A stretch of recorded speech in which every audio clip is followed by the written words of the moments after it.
Welcome to the road to 1 million US dollars, and let's get right into the Bitcoin chart for today, starting on the 3-day time frame, because right here we have a confirmed bullish divergence in the charts, which is whenever you have lower lows in the Bitcoin price and higher lows in the RSI momentum indicator. In the case that you don't know, typically a bullish divergence points towards us getting a break from all of this bearish price action we saw before that, and usually this plays out either in the form of some choppy sideways price action or potentially even some bullish momentum. So over the past week or two, we have basically just seen some choppy sideways price action, although today we finally saw a little bit of bullish momentum on the lower time frames. I will also dive into that later on in the video. Now, before I move on, let's talk about the point of invalidation for this bullish divergence.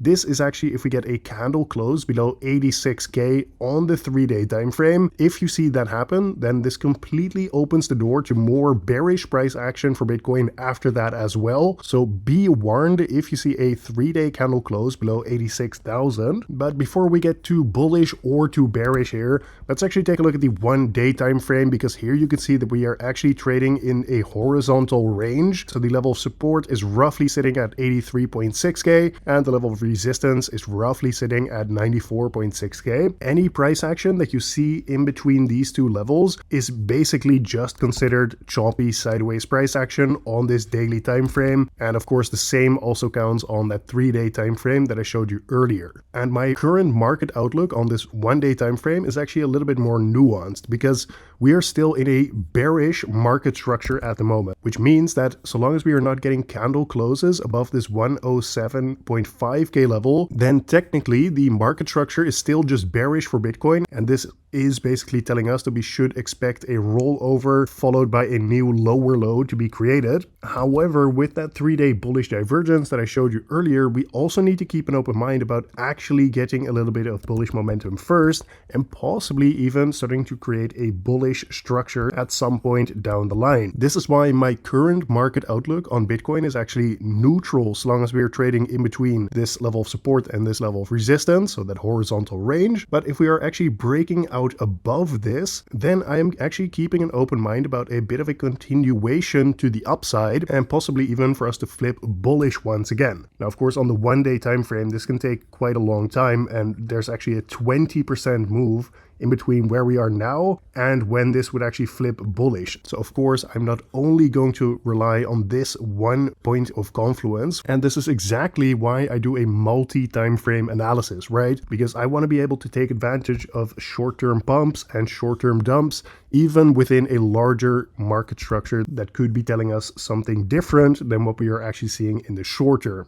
So hopefully all of that makes sense. And now let's actually look at some short-term analysis for Bitcoin. Okay, the first thing we're going to be looking at in the short term is this 12-hour time frame with these Bollinger Bands, because over the past week or so, I've been looking at these Bollinger Bands every single day, telling you like, hey, we are seeing a squeeze here in the Bitcoin price, so we should be expecting volatility to be coming up. And as you can see, the Bollinger Bands have actually started to expand again here. So this is telling us that this volatile move has potentially already started. And so far, so good in terms of the momentum being to the upside. But keep in mind that these Bollinger Bands aren't predicting a direction which the market needs to go. The Bollinger Bands are only looking at the volatility that we should be expecting. So the charts could literally look like this, and the Bollinger Bands would still be expanding in that case, right? So that is a little nuance to keep in mind when you're looking at these Bollinger Bands. But if we actually take a look at the 4-hour time frame, this is by far the most interesting chart that we have right here, because we are now at the top of this resistance of this smaller horizontal channel that we are in. So this area of resistance is sitting from 89.8K all the way up to 90.2K, roughly speaking. And before I talk about a potential breakout, if we actually take a look at the support to the downside,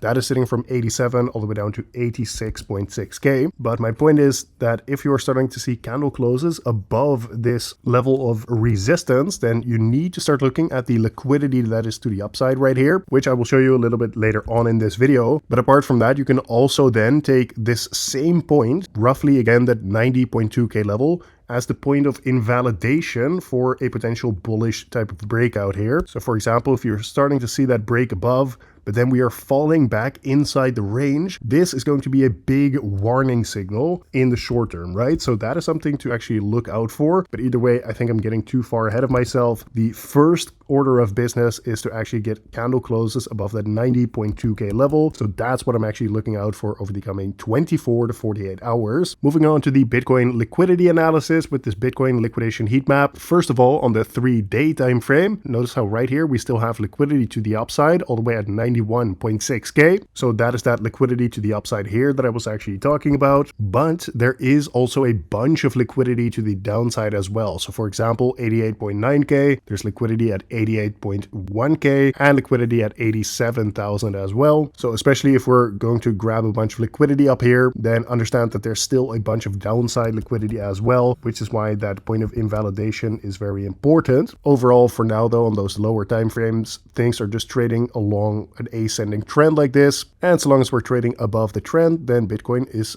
obviously simply just trending up over time. And coming back to the liquidity analysis, so long as we're holding above an ascending trend line like this, it doesn't make sense to be targeting liquidity down here. Only once you see a break of that trend line, for example, in combination with some kind of either rejection from this area of resistance or an invalidation where we trade outside and then back inside in combination with a break of that ascending trend line, then it makes sense to be targeting liquidity down there. So this has been today's market update. Don't forget to check out the links in the video description because I actually have a free trading course right here with over an hour of educational content that you can watch completely for free with all the basics of technical analysis. And if you are going to trade Bitcoin or any crypto for that matter, I highly recommend you check out some of these links in the video description as well, because these are crypto exchanges that I personally trade on. And by using the links in the video description, you can save a bunch of money on trading fees, as well as get massive bonuses, like for example on Blowfin. And these are exclusive bonuses and trading fee discounts, so you must use the link in the video description if you actually want to get those bonuses. But either way, if you do end up doing that or not, thank you for watching once again, and I will see you tomorrow in the next one.